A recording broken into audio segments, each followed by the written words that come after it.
is beyond you. This is the story of the rise of an idea that has come to dominate our society. It is the belief that the satisfaction of individual feelings and desires is our highest priority. Today we're going to tell you how to get whatever you want. I wanted to live a different life that wasn't available to me in the image I was born. I'm here, look at me, notice me. Previous episodes have shown how this rise of the self was fostered and promoted by business. They had used the ideas of Sigmund Freud to develop techniques to read the inner desires of individuals and then fulfill them with products. This final episode is about how that idea took over politics. It tells the story of how politicians on the left, in both America and Britain, turned to these techniques to regain power.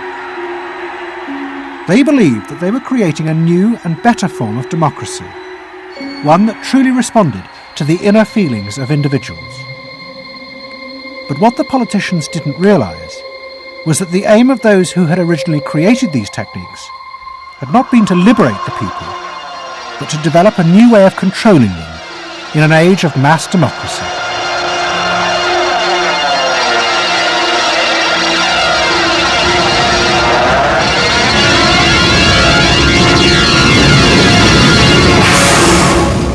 The roots of the story lie way back in the America of the 1920s with one man. He was called Edward Bernays, the nephew of Sigmund Freud. Bernays had been one of the inventors of the profession of public relations, and he was fascinated by his uncle's theory that human behaviour was driven by unconscious sexual and aggressive drives. Many of Bernays' clients were large American corporations, and he was the first person to show them how they could sell many more products if they linked them through images and symbols to those unconscious desires that Freud had identified. The strategy he offered them was that people could now look at the goods that were emerging within this society and not merely view those goods as things that they needed in order to deal with some specific material want, but also as goods which would stroke and respond to deep emotional yearnings. You know, how this bar of soap or this bag of flour will make you a happier, more successful, more sexually appealing, less fearful person, somebody to be admired rather than reviled. The powerful people in that world are those people who are capable of reading the public mind and giving the public what it wants in those terms. And Bernays was at the heart of it. Bernays was the guy who was the foremost articulator of the theories which were driving this new system. By the 1980s, Bernays' ideas had come of age. A vast industry had grown up in America, devoted to reading the inner desires of consumers. At its heart was the technique of the focus group. Previous episodes have shown how the focus group was invented by psychoanalysts employed by US corporations. The aim was to allow consumers to express their inner feelings and needs, just as patients did in psychoanalysis. The information was then used to promote and design new products that would fulfill those desires. And Edward Bernays, who was now nearly 100 years old, was celebrated as the founding father of this marketing world. Hi, Doctor. Good to see you. Come on up over here. There you go. Doctor, tell me again what the doctor is. What are we dealing with here? You're the father of public relations. What we're dealing with really is the concept that people will believe me more if you call me doctor. Oh, I see.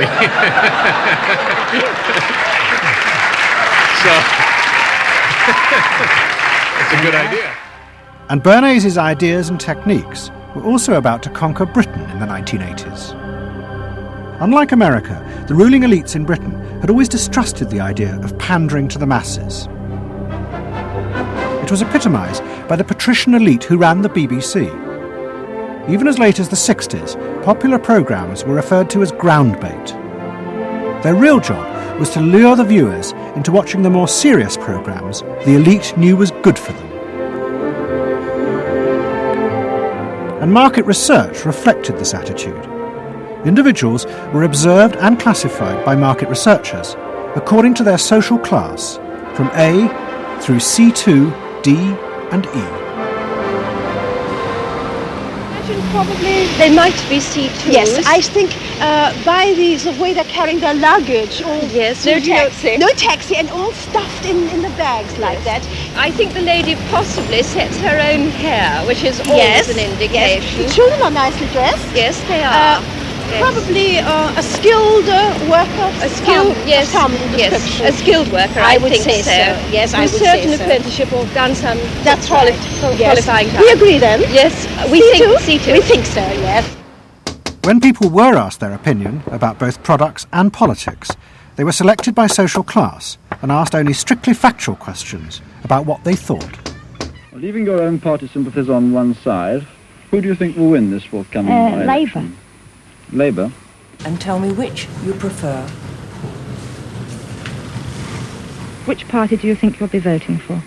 This time, Liberals. You'll be voting for the Liberals. And who do you think will be second? Conservative. This one. Thank you. The idea that one might ask people what they themselves felt and desired, and then give it to them, was seen as alien to the ruling elites, which would challenge their belief that they knew what was best for the public. There's evidence in other countries, in the United States for example, where pollsters have been used before elections to interpret the mood of the public, and then you give people more what they want to have and less what they ought to have. But again, this could be alleged to be more democratic, I don't know. It's very dangerous ground, I think, though, when polls are used in that way. But then, in the economic crisis of the mid-70s, British industry was forced to begin to pay attention to the inner feelings of consumers. As the recession deepened, consumer spending fell dramatically, and the advertisers insisted that the only way for companies to survive was to make their advertising more effective. And to do this, they would have to delve into people's underlying psychological motives for purchasing. The advertising industry started to bring in Americans to run focus groups with British housewives. Everyone is a unique person, and even though you're a group of 10 today, we don't want a group opinion, and we want to know your ideas and your thoughts, no matter how crazy it might be. Please let your imagination run wild, because that's how very crazy things like instant coffee got born. Now, can we get somebody, this lady, to be a kitchen sink? And a kitchen sink, how do you feel with these things that are being used to clean you up? Well, I've got to feel clean. I've got to be kept clean. So I feel that. I should hate it if I was all greasy, so I've got to be easy to clean. Okay, now the housewife, this lady, what would you use to clean your kitchen sink? A scouring powder. Of course, a cloth to apply the things on, and plenty of water. Now, how do you feel as you're doing this chore? Feel satisfied? Well satisfied when I have done it, yes. I'm doing my duty. I feel it's a job well done. The consumers were encouraged to play at being products, from household cleaners to car seatbelts. The aim was not to talk rationally, but to act out and reveal their inner emotional relationship to products. Which firmly and unmistakably underlines. And then a politician emerged who also believed that people should be allowed to express themselves. Instead of being controlled by the state, the individual should become the central focus of society. Some socialists seem to believe that people should be numbers in a state computer. We believe they should be individuals. We're all unequal. No one, thank heavens, is quite like anyone else, however much the socialists may pretend otherwise. And we believe that everyone has the right to be unequal, but to us, every human being is equally important. A man's right to work as he will, to spend what he earns, to own property, to have the state as servant and not as master, they are the essence of a free economy, and on that freedom all our other freedoms depend. Mrs. Thatcher's vision was of a society in which the wants and desires of millions of individuals would be satisfied through the free market. This, she believed, would be the engine to regenerate Britain. And with her ascent to power, the advertising and marketing industries flourished. Their task was to find out what the British people really wanted and then sell it to them. In this new climate, the focus group flourished.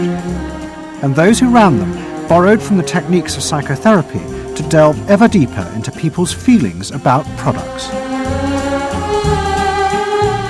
We're trying to understand how people feel about brands, how they relate to brands. That is to say, what the brand's personality is as far as consumers are concerned. And there are a number of techniques which are very, very helpful for getting to that understanding.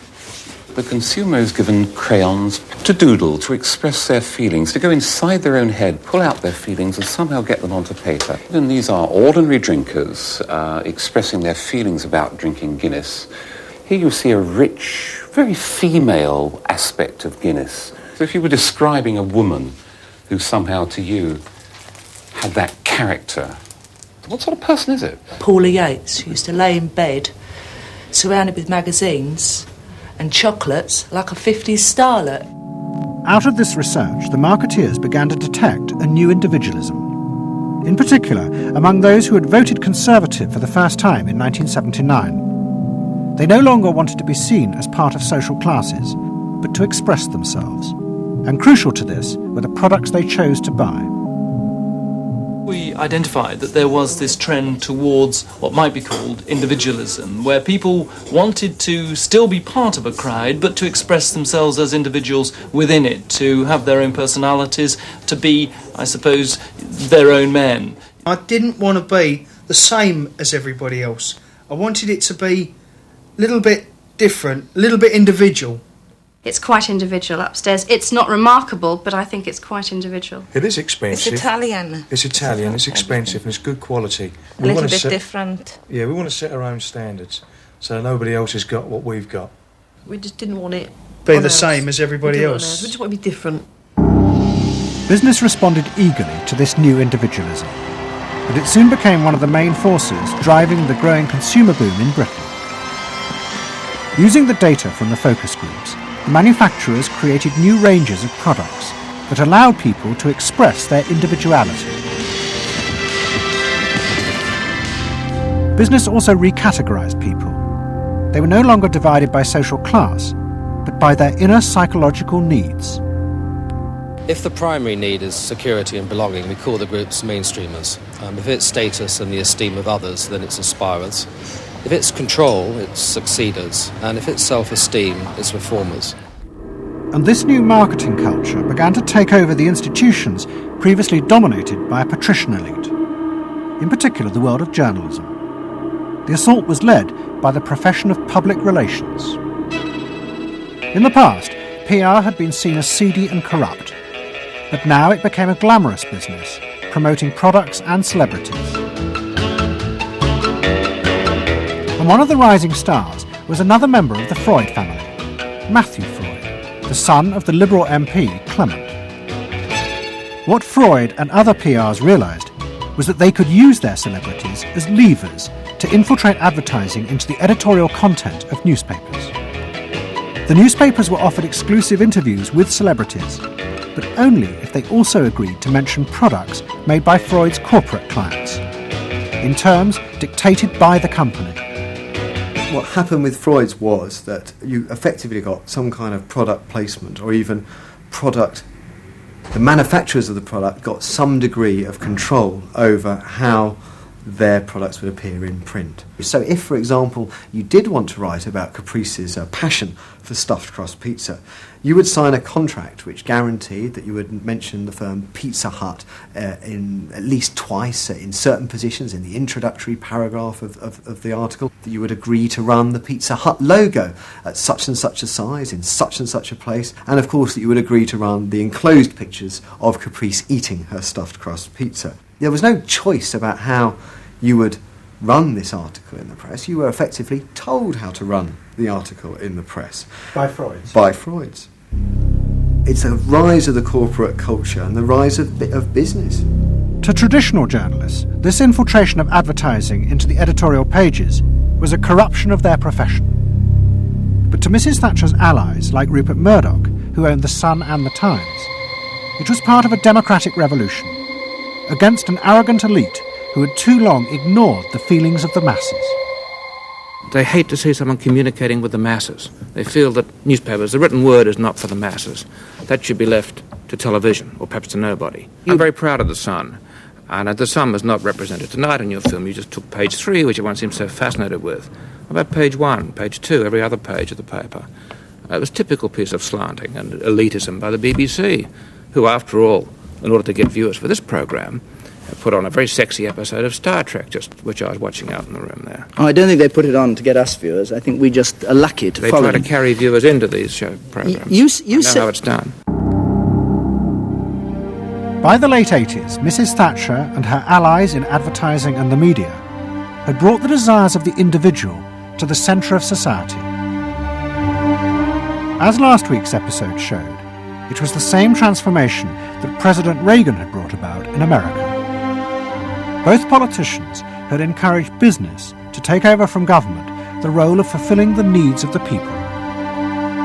In the process, consumers were encouraged to see the satisfaction of their desires as the overriding priority. To Thatcher and Reagan, this was a new and better form of democracy. But to their opponents in the parties of the left, they had summoned up the most selfish and greedy aspects of human nature. Ronald Reagan and Margaret Thatcher both embraced an economic philosophy that says the unit of judgment was not only the individual, but it was the individual's personal satisfaction, the individual's own unique happiness and well-being. It was, in a sense, the triumph of regarding individuals as purely emotional beings who have needs and wants and desires that need to be satisfied and can be satisfied unconsciously. It goes way back to the early part of the 20th century, to Freud, to notions of the unconscious, the assumptions that we are, in terms of our rational minds, we're little corks bobbing around on this great sea of hopes and fears and desires of which we are only dimly aware. And that the role of a marketer, the role of somebody selling something, including a politician, is to appeal to this great swamp of desire, of unconscious desire. The left believed the opposite, that the way to create a better society was not to treat people as emotional, isolated individuals, but to persuade them to realise that they had common interests with others, to help them rise above their individual feelings and fears.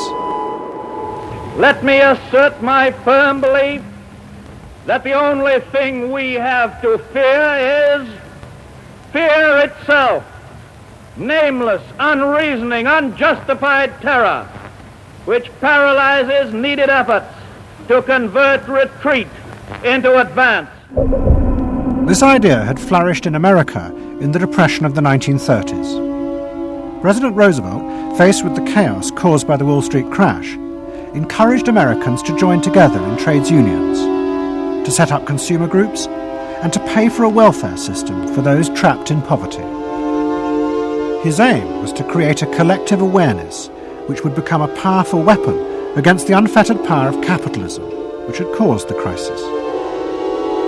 That idea had driven the Democratic Party for 50 years. But now, Roosevelt's inheritors railed vainly against the effects of the self-interest encouraged by President Reagan. There is despair, Mr. President, in the faces that you don't see. Maybe, Mr. President, if you stopped in at a shelter in Chicago and spoke to the homeless there. Maybe, Mr. President, if you asked a woman who had been denied the help she needed to feed her children because you said you needed the money for a tax break for a millionaire or for a missile we couldn't afford to use. The worst thing Ronald Reagan did was to make the denial of compassion respectable. He said, you've worked hard, you've made your money. You shouldn't have to feel guilty about refusing to throw it away on people who choose to be homeless and who choose not to work. That's what he said. He said it with an elegance and a kind of benign aspect that disguised its harshness. You think we can do anything about it? Well, why not? If we can work together now to look after the lives of the people here, I don't see why we couldn't work together afterwards to clear up the mess and help build a better world in which these things can't possibly happen. The qualities we've learned from comradeship and common suffering are not going to be wasted after this war. It's out of experience like ours that the new world will be built.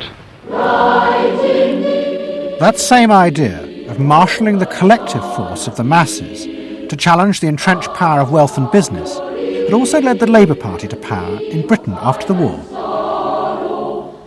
But in the 80s, Labour, like the Democrats in America, lost election after election as millions who had once voted for them switched their allegiance to the Conservatives. There it is, going blue just about everywhere, sweeping the country. The rural parts of Britain now have gone blue. For they are the party of yesterday, and tomorrow is ours. In the face of this, a growing number within the Labour Party became convinced that if they were ever to regain power, Labour would have to come to terms with the new individualism. One of them was an advertising executive called Philip Gould, who had been a lifelong Labour supporter. Gould believed that Labour's leadership had become corrupted by the same patrician arrogance that dominated all Britain's institutions. They denigrated and disapproved of the new aspirations of working-class voters. Labour stopped listening to these people. And I remember the best example of this was after the election of 1983, which was the election above all, where the people's voices just were not heard. And I had dinner with a leading Labour Party figure who'd been involved in the defeat, heavily involved in the defeat, and his wife said, God, these working class people, they just, we give them education, we give them chances in life, what do? They read the Sun and they just don't vote for us. And there was such a gap between these people just trying to make lives for themselves, better lives for themselves, and the kind of elitism of the Labour Party that was just such a chasm that had to be filled. Gould became part of a small group of modernisers centred around Peter Mandelson. Their aim was to reconnect Labour with the lost voters.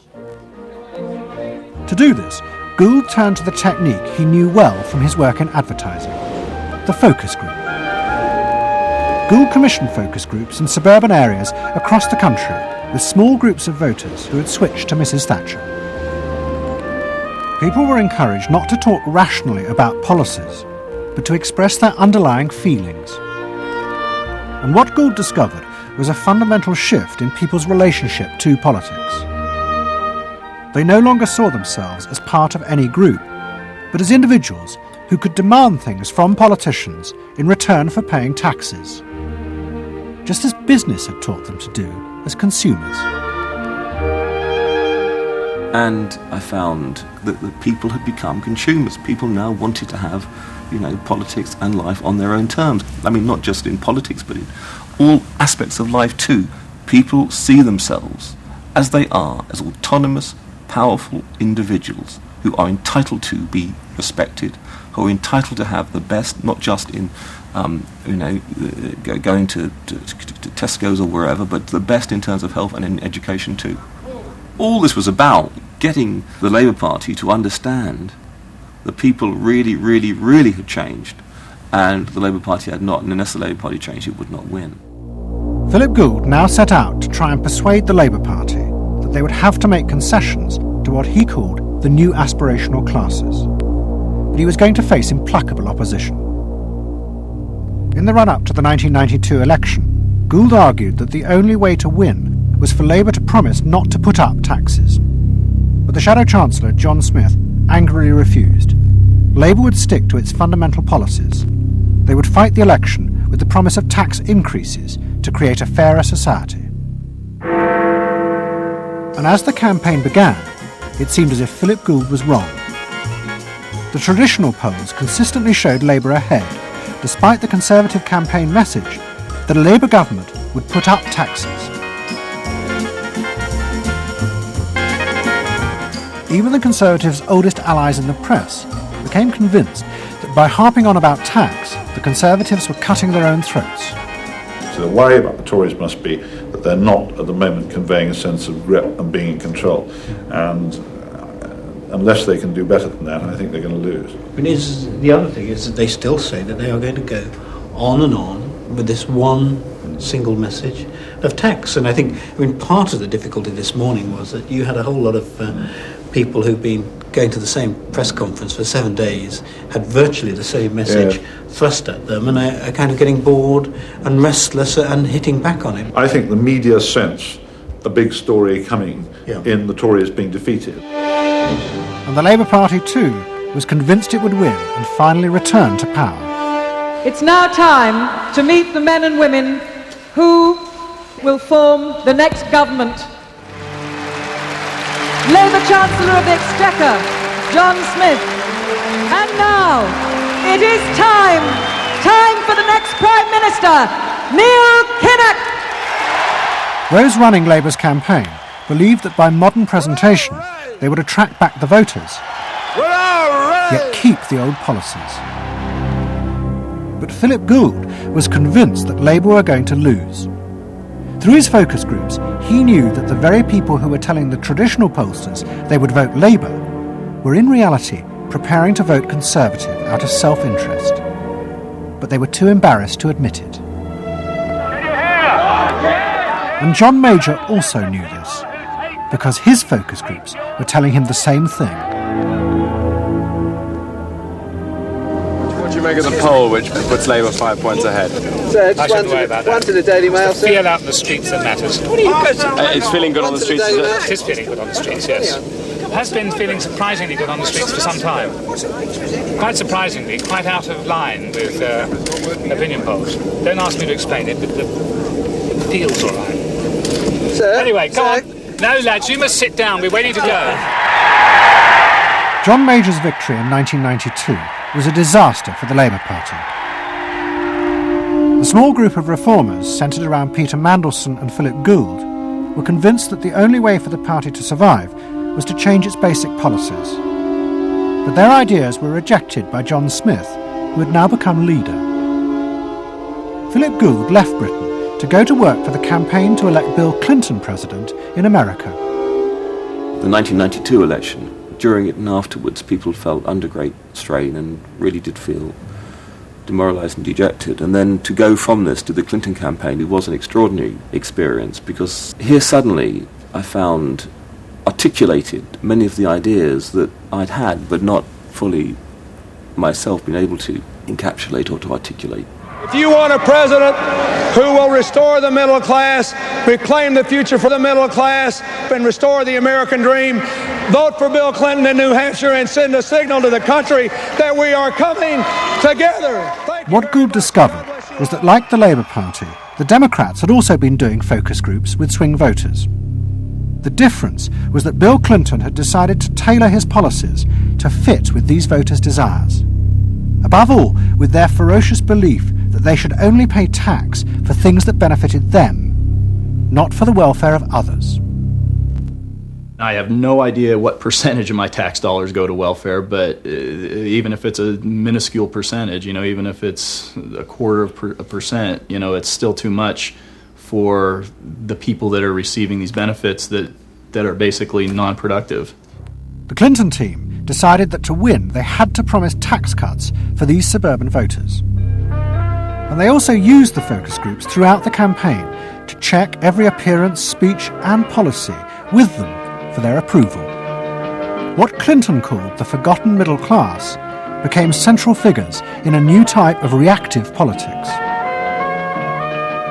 Candidates for the presidency in the United States had been prepackaged and designed for many, many years. What was new was an attempt to use very sophisticated or pseudo-sophisticated techniques to plumb the public psychology, to find out precisely what the desires of the individuals were, and then to come up with a candidate and a platform and images and words that exactly responded to those deep desires. This was packaging at a new level. This was polling at an extreme. I'm not going to raise taxes on the middle class. And the middle class needs a break. Government is in the way. It's taking more of your money and giving you less in return. In the name of the hard-working Americans who make up our forgotten middle class, I proudly accept your nomination for President of the United States. Stay focused. Talk about things that matter to people. You know? It's the economy, stupid. Okay? But Clinton's campaign team, led by James Carville and George Stephanopoulos, did not believe that they were capitulating to the selfish desires of the middle classes. Tax cuts were the price they had to pay to regain power. But once in power, they would still fulfill traditional democratic policies and help the poor who had been neglected under Reagan, above all with the reform of healthcare.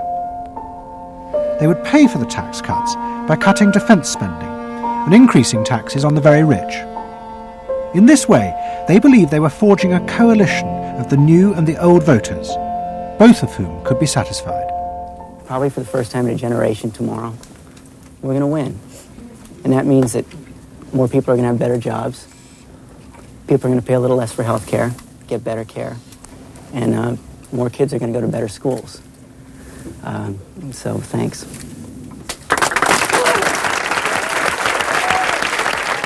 But the Democrats' optimism was to be short-lived. In November 1992, Clinton was triumphantly elected president. But within weeks, his administration discovered that the budget deficit was far greater than they had anticipated. At a meeting in the White House in January 1993, the head of the Federal Reserve told them that the deficit was nearly $300 billion. There was no way they could borrow any more without panicking the markets and causing a crisis. The only way to pay for the proposed tax cuts would be to cut government spending, not just on defence, but on welfare. Clinton was faced with a choice between the old politics and the new, and he chose the old.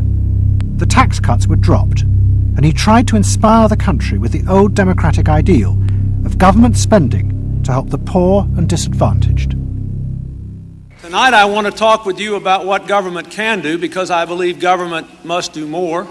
To put people to work now, to create 500,000 jobs, jobs to rebuild our highways and airports, to renovate housing, to bring new life to rural communities and spread hope and opportunity among our nation's youth. Healthcare reform sounds like a great idea to me. Well, I know, but some of these details sure scare the heck out of me. Like what? Well, like for... At the start of the Clinton administration, many of us, including, I believe, President Clinton himself, reverted back to an older tradition, tried to lift the public, to talk about genuine ideals beyond the individual. And that reform agenda being not only universal health care and child care and dealing with the widening inequalities in our society and homelessness, many things that many citizens, just particularly middle-income citizens, didn't want to deal with. But the suburban voters who had been promised tax cuts were not inspired by Bill Clinton's vision. They felt betrayed and wanted revenge. Their opportunity came in 1994 with the congressional elections. The Republicans, led by Newt Gingrich, promised huge tax cuts and to dismantle the welfare system. The voters who had defected to Clinton switched sides yet again, and the Republicans won both houses of Congress in a landslide. Well, I think it's a tremendous vote in favor of smaller government, lower taxes, and in a sense, a renewal of the Thatcher-Reagan tradition. And I think in that sense, it's pretty decisive. It means that the welfare state is going to be less hospitable for people who are not willing to take responsibility for their own situation. No question about it. I think today is the beginning of the end of the welfare state. For Clinton, it was a disaster. Faced with a hostile Congress, there was no way for him to get his reforms through. His personal popularity plummeted, and it seemed certain he would not be re-elected in 2 years' time. In desperation, and without telling his cabinet, Clinton turned for help to one of America's most ruthless political strategists, Dick Morris. What did he want you to do? Save his butt. Clinton was in serious trouble. He had lost the '94 election. He had lost control of Congress, and he hired me to come back and help save him. So he was basically asking me to perform roughly the same role as a life preserver would if you're drowning. What Morris told Clinton was that to win re-election, he would have to transform the very nature of politics. The crucial swing voters in the suburbs now thought and behaved like consumers. The only way to win them back was to forget all ideology and instead turn politics into a form of consumer business. Clinton must try to identify their personal desires and whims and then promise to fulfill them. If he followed those consumer rules, they would follow him. I said that I felt the most important thing for him to do was to bring to the political system the same consumer rules philosophy that the business community has. Because I think politics needs to be as responsive to the whims and the desires of the marketplace as business is. And it needs to be as sensitive to the bottom line, profits or votes, as a business is. I think that all of this involves really a changed view of the voters, so that instead of treating them as targets, you treat them as owners. Instead of treating them as something that you can manipulate, you treat them as something you need to learn from. And instead of feeling that you can stay in one place and you can manipulate the voters, you need to learn what they want and move yourself to accommodate it. To get inside the minds of the swing voters, Morris brought lifestyle marketing into politics for the first time. He went to one of America's most prominent market research firms called Penn & Schern and commissioned what they called a neuropersonality poll. It was a massive survey of hundreds of thousands of voters, but the only political questions it asked were to find out whether someone was a swing voter or not. All the other questions were intimate psychological ones, designed to see whether swing voters fell into identifiable psychological types. Well, we were asking people like, do you think you're the life of the party? Do you think when you see things that you like to have a list and organize them? Do you typically try to plan things ahead, or do you like to be more spontaneous? Where do you like to go? What sports do you like to play? What would you do with your spouse in a romantic weekend? So we were asking people some very personal questions about their own lives to try to see were the kinds of people that were likely to change their vote also possessing of certain kinds of personality traits. And in fact, they were. The neuropersonality poll allowed the Clinton team to segment swing voters into different lifestyle types. They were given names like pools and patios, or caps and gowns, who were urban intellectuals living in university towns. From this, the team could identify ways in which they could make individuals feel more secure in their chosen lifestyles, just as business had learned to do with products. Dick Morris called it small bore politics, tiny details of people's lives and personal anxieties which politics had never even thought about or noticed before, but which now had become the key to winning power. It was an America that focused on day-to-day practical concerns. Should I wear seatbelts? Should I stop smoking? Should I wear a school uniform? Is my neighborhood being protected? It was not so much a new individualism as the social order as we had known it had broken down. So we got into people's heads, understood their psychology about lifestyle, about values, what they thought was important, what issues they wanted politicians, and particularly the president, to address. And these issues proved to be very, very different from what the conventional wisdom had suggested. As the election campaign began, Clinton revealed Morris's new approach to a shocked White House. All traditional policies were to be dropped. Instead, he would concentrate exclusively on policies that targeted the worries of the swing voters. V-chips would be fitted into televisions to prevent children from watching pornography. And mobile phones would be fitted into school buses to make parents feel more secure. Dick Morris also persuaded the president to spend his leisure time in the same way as particular groups of swing voters. He sent Clinton on a hunting holiday, dressed in exactly the Gore-Tex outfits a group called Big Sky Families liked. The aim was to reflect swing voters' lifestyles back to them. The Liberals in Clinton's cabinet hated this approach. And I would say, well, Dick, why have a campaign? This was the 1996 campaign. If all the president is going to do is offer up these little bite-sized miniature initiatives that appeal to people's desires, like consumers, buying soap, V-chips that you could put in your televisions so you could make sure that your children did not have pornography, and school uniforms. Why talk about them? They're so mundane and they're so tiny. And he would say back, if we don't do this, we may not get reelected. And I would say, what's the point of getting reelected if you have no mandate to do anything when you're reelected? And he'd say, what's the point of having a mandate if you can't get reelected? Isn't the ultimate goal getting reelected? But Morris's new politics were an extraordinary success. Clinton's ratings among the swing voters began to soar. And Dick Morris, along with the marketeer Mark Penn, took effective charge of making White House policy. Mark Penn set up a huge call centre in an office block in Denver. And every night, hundreds of telephone operators called swing voters in suburbs across the country to check with them every detail of policies that Clinton was proposing.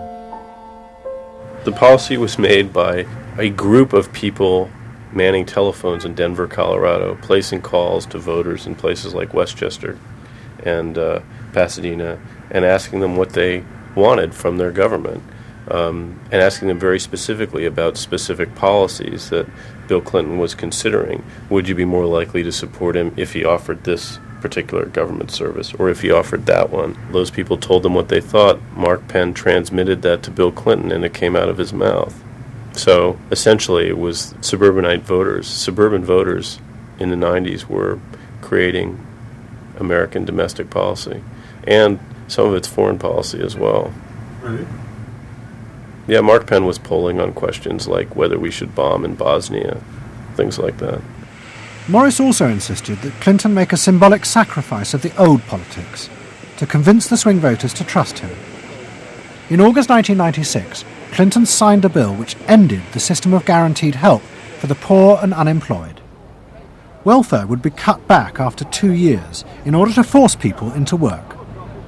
The new system was called welfare to work and would, he said, be a hand up, not a handout. It was the effective end of the guaranteed welfare system created by President Roosevelt 60 years before. For many in Clinton's cabinet, it was also the end of the progressive political ideal that Roosevelt had represented. The belief that one used a position of leadership to persuade the voters to think and behave as social beings, not as self-interested individuals. Dick Morris and the pollsters had won. And by that I mean that the people who ultimately got to the president, shaped the president's mind, were those who viewed the voters as just a collection of individual desires that had to be catered to and pandered to. It suggests that democracy is nothing more, and should be nothing more, than pandering to these unthought about, very primitive desires. Primitive in the sense that they are not even necessarily conscious, just what people want in terms of satisfying themselves. And the same triumph of the politics of the self was about to happen in Britain too.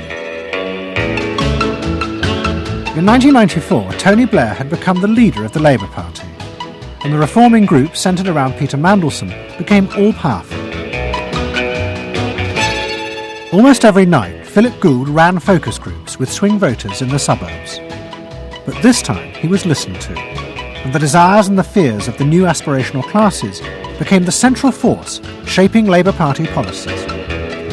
In that period, I was talking to people who used to vote Conservative and were considering voting Labour, and they understood that they are financially pressed and that there are limits to the extent to which taxation can be improved. They think that crime is an issue that matters to them and should be respected. They You know, they want welfare to go to people who deserve welfare, not to people who do not.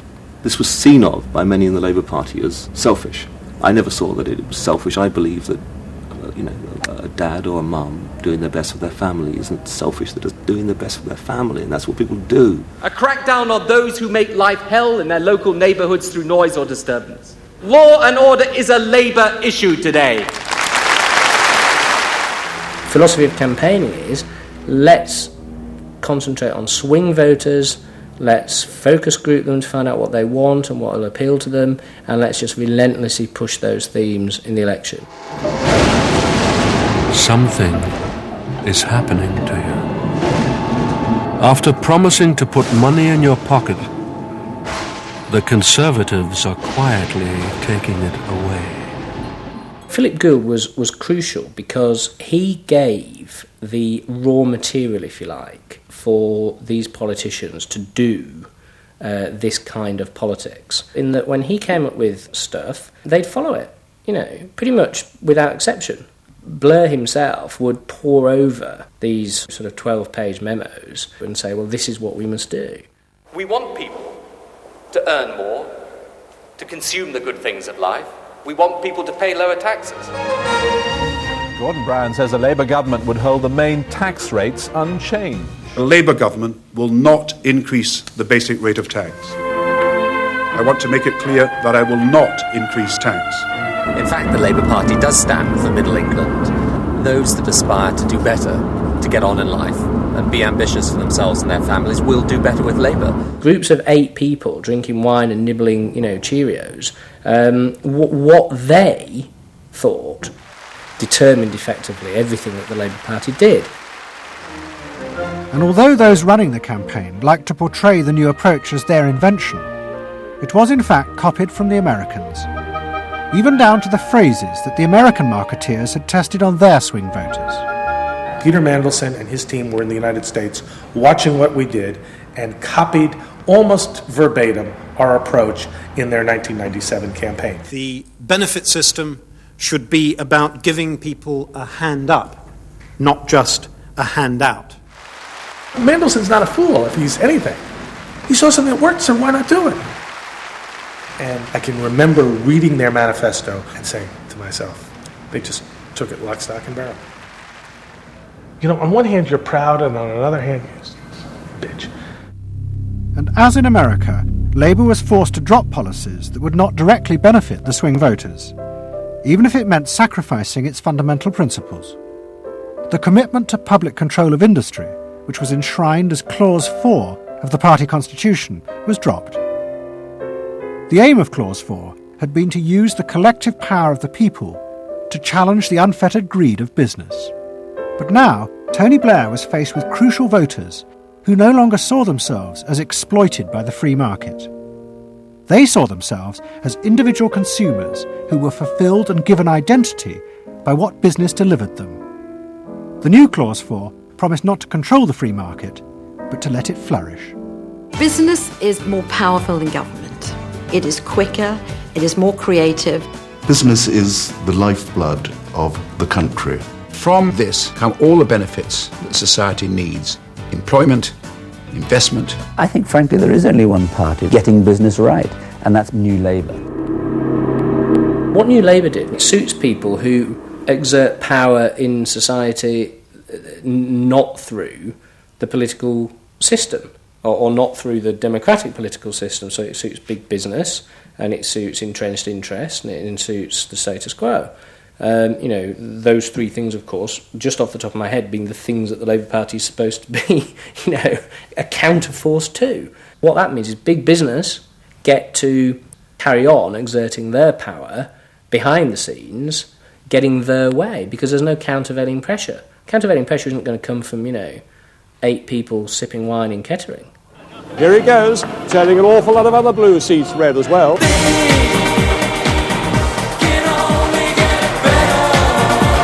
Very happy, very relieved, and very exhilarated. But those who masterminded Labour's victory in 1997 saw it as a triumphant vindication of a new form of democracy. By understanding and fulfilling people's inner desires through the focus group, They were giving power to individuals, not treating them as faceless groups who were told by politicians what was good for them. I don't see the focus group as some marketing tool. I see the focus group as a way of hearing what the people have to say. And I see the focus group as a way to a new form of politics. What the people give, the people can take away. We are the servants, they are the masters now. 1997 was, I think, fundamentally important in that, because I think it is the end of the elitist politics that's dominated Britain for so much of the last 100 years.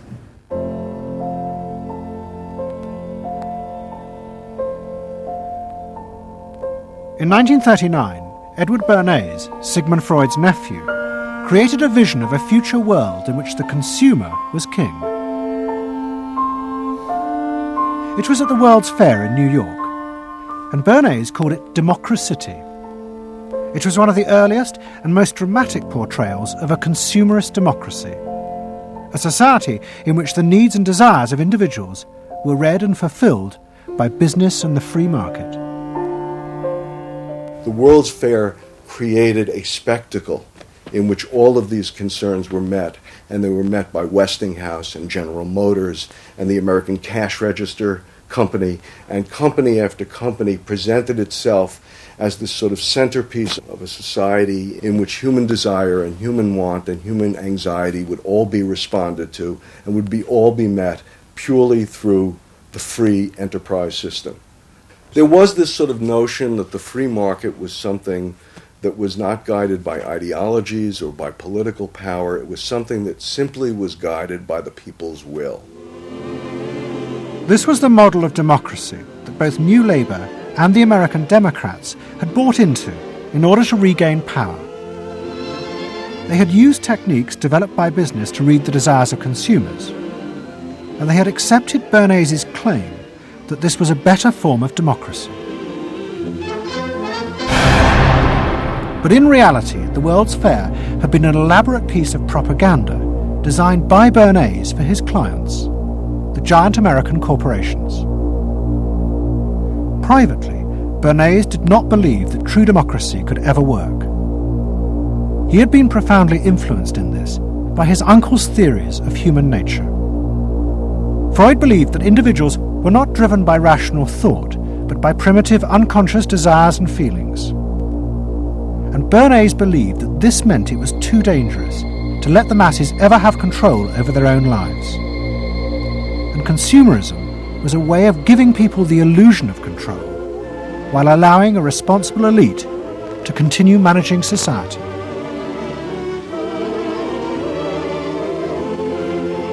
It's not that the people are in charge, but that the people's desires are in charge. The people are not in charge. The people exercise no decision-making power within this environment.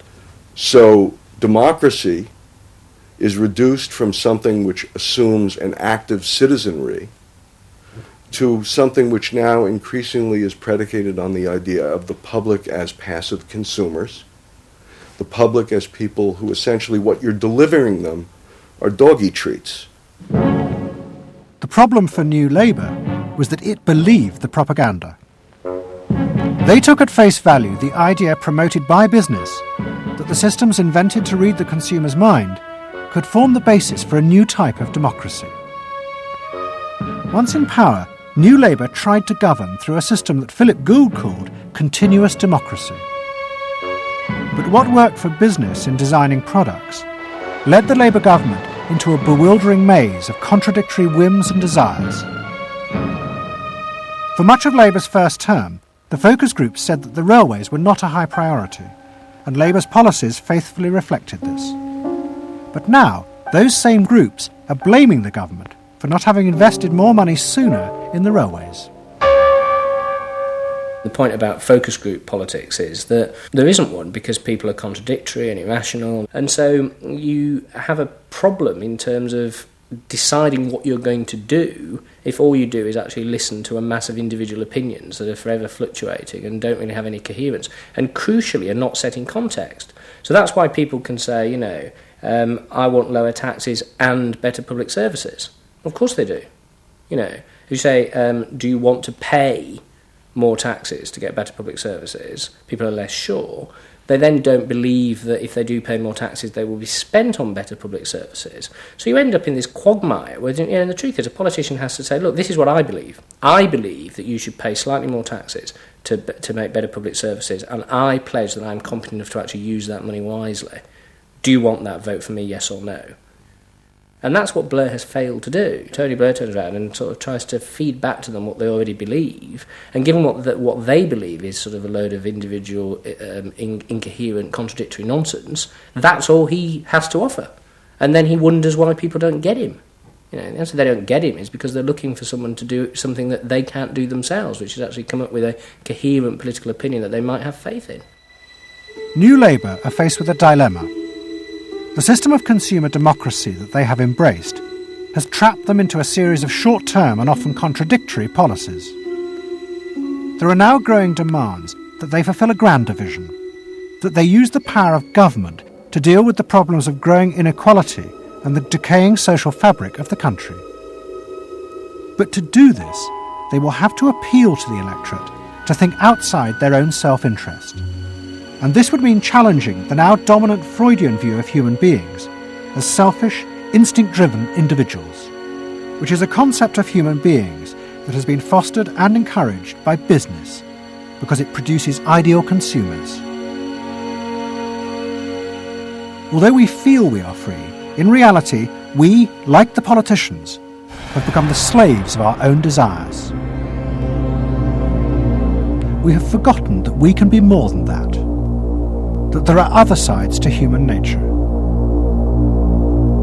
Fundamentally, here we have two different views of human nature and of democracy.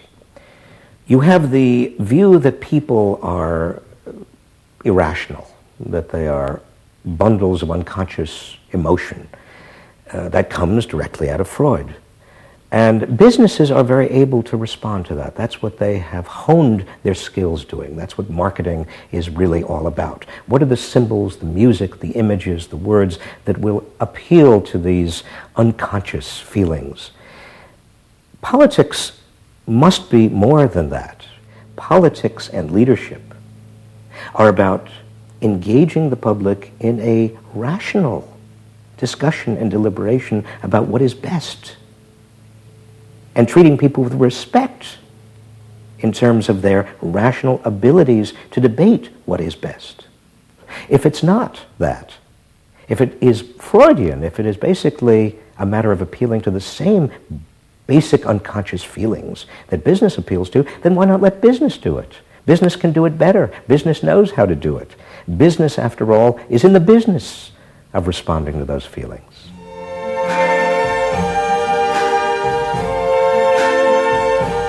I see trees of green, red roses too. I see them bloom for me and you. And I think to myself, what a wonderful world. I think to myself,